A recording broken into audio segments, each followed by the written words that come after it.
저는 사법당국이 관련해서 조사를 한다거나 유감을 표명한다거나 이런 조치를 하는 것을 단 한 번도 본 적이 없어요.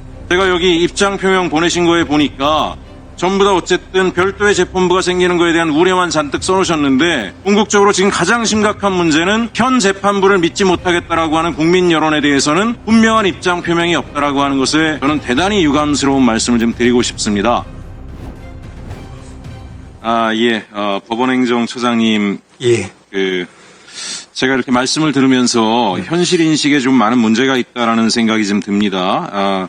특별재판부가 생기면 사법부의 신뢰가 추락할 수 있다라고 얘기하시는데 정확히 국민들의 인식은 지금 재판부가 내란 사건 판결을 맡을 경우에 그 심판의 결과에 공정성을 믿지 못하겠다라는 게 훨씬 더 많은 여론입니다.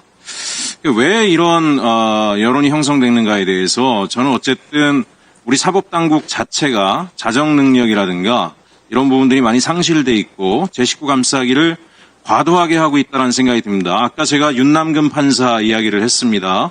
전 정대택 씨 사건과 관련해서요.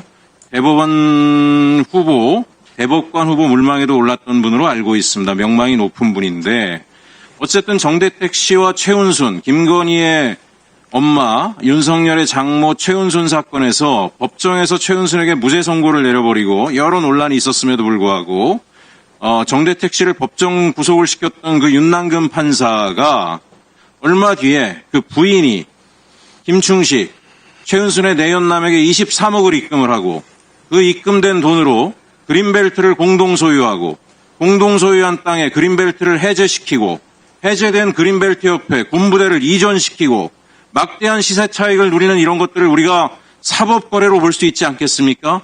이 내용이 각종 언론에 나왔음에도 불구하고 저는 사법당국이 관련해서 조사를 한다거나 유감을 표명한다거나 이런 조치를 하는 것을 단 한 번도 본 적이 없어요.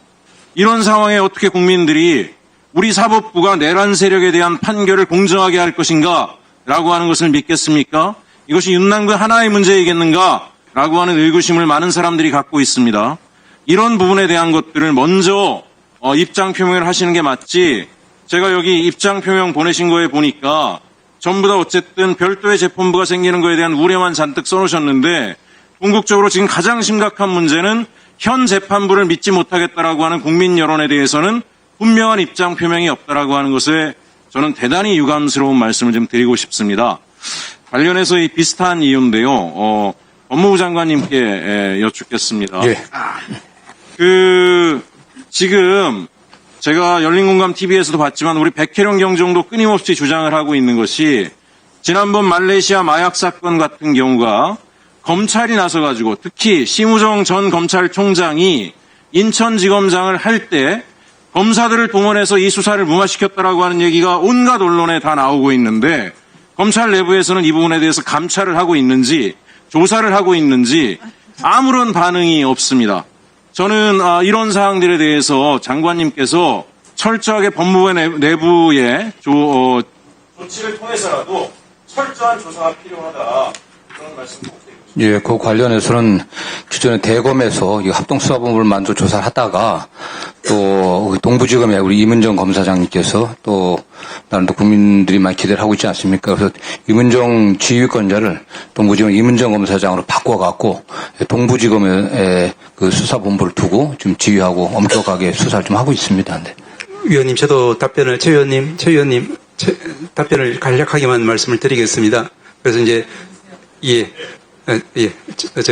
첫 번째로 이제 우리 사법부에 대한 국민 신뢰가 높지 않다는 부분은 늘 뼈저리게 반성을 하고 있습니다. 앞으로 더 노력하겠습니다. 두 번째로 아까 말씀하신 그 사안은 그 해당 이제 법관이 2007년도에 퇴직하고 2017년도에 아마 거래가 이루어진 것 같습니다. 그래서 기본적으로는 뭐 저희들 영역을 벗어난 부분인데 그럼에도 불구하고 오래전에 전직 판사였지만 그럼에도 불구하고 이제 퇴직한 다음에 또 그와 같은 좀 오해받을 만한 행위가 있었다는 부분에 대해서는 역시 저희들도 같이 이제 그 책임을 공감합니다. 마지막으로 이제 인식을 말씀하셨는데 제가 이제 사실 여러 번 말씀드렸지만 우리가 이제 12.3 사태 직후에 그 위헌성을 국회의 어떤 헌법상 보장되는 이제 이런 권력을 이제 다른 권력기관이 이제 침해했던 이런 부분에 대해서는 위헌성을 분명히 지적을 했습니다.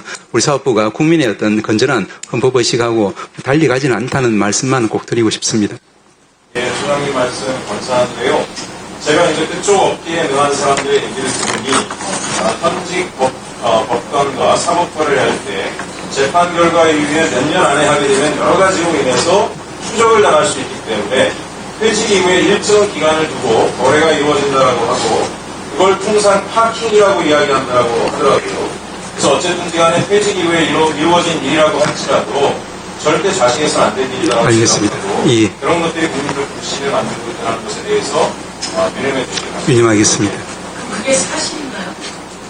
네. 윤난홍 판사님이 사실인가요? 아까도 말씀드렸지만 2007년도에 퇴직하신 분, 그 이후에 10년 후에 그런 금전 거래가 오고 간 것 같습니다. 그렇지만 그 부분은 저희들이 이제 관여할 부분이 아니고 또 그 내용 자체가 과연 범죄적인 건지 아니면 정상적인 이제 금전 거래인지 이런 부분도 저희들은 조사할 수 있는 부분도 아니고 그리고 이제 그 부분은 아직까지 혐의 사실이 드러났다거나 그런 건 아닌 것 같습니다. 법원행정처장님, 예. 그 최혁진 의원님의 질의에 대한 답변에 예. 저는 답변이 굉장히 문제가 있다고 생각합니다. 왜냐하면 재판받을 권리에는 재심을 받을 권리도 포함되겠죠. 예. 그렇습니다. 만약에 판사가 예. 재직 시에 금전 거래나 또는 사후 공여를 받고 공정한 재판을 하지 않았다 그러면 어떻게 되겠습니까? 그런 일이 있을 수 없고 범죄행위라고 볼 수도 있습니다. 네, 예. 그렇다면은 이분이 이미 변호사로 전직을 했다 하더라도 피해자는 평생을 그로 인한 피해를 안고 반평생을 살고 있어요. 그로 인한 범죄 이익을 누린 사람은 대통령 가족이 됐어요. 이 분이 당연히 재심할 권리가 있는 겁니다. 만약에 그런 조사를 하셔가지고 재판의 공정성을 해야 할 만한 조사 결과가 나온다면 그걸 가지고 당연히 재심을 청구할 수가 있겠죠. 예. 그러니까 관여할 바가 아니다라는 건 잘못된 겁니다. 이런 과거 잘못된 재판, 권력 남용이거나 아니면 부패와 연루됐거나 하는 그런 잘못된 재판이 구체적인 증거를 가지고 피해를 호소하는 국민이 있다면 조사를 하셔야 되는 것 아닙니까? 그런 것을 공익적으로 고발하는, 국민을 대신해서 고발하는 자리가 이 국회이고요. 그걸 지금 최혁진 의원이 해주신 겁니다. 그러면 한번 오늘은 잘 모르시는 사안 같습니다. 그렇습니다. 면밀히 조사해 보시고 제가 볼 때는 상당히 합리적으로 근거가 있는 의혹 제기입니다. 단순히 의혹 제기 수준이 아닙니다. 한번 조사해 보시길 바라고요. 그런 의미에서 이러한 사법 피해자, 그러니까 검사 판사의 비위에 대해서는 지금은 법 체계가 공수처가 조사 권한이 있지 않습니까? 예. 네, 기소도 할 수 있죠. 예. 과거에는 그런 제도가 없었습니다. 그렇다고 면책되지는 않습니다. 왜? 피해자는 살아있고 재심받을 권리가 여전히 있기 때문에 그런 차원에서 법적 권리 구제를 위해서 어떤 조치가 가능한 것인지 지금은 국민주권정보입니다. 국민주권정보에서는 사법부도 전향적인 태도가 필요합니다. 예. 그냥 당사자가 복관을 하다가 전직을 했다, 변호사를 하고 있다, 우리 식구가 아니다. 그것으로 다 이해받을 수는 없지 않겠습니까? 예. 네.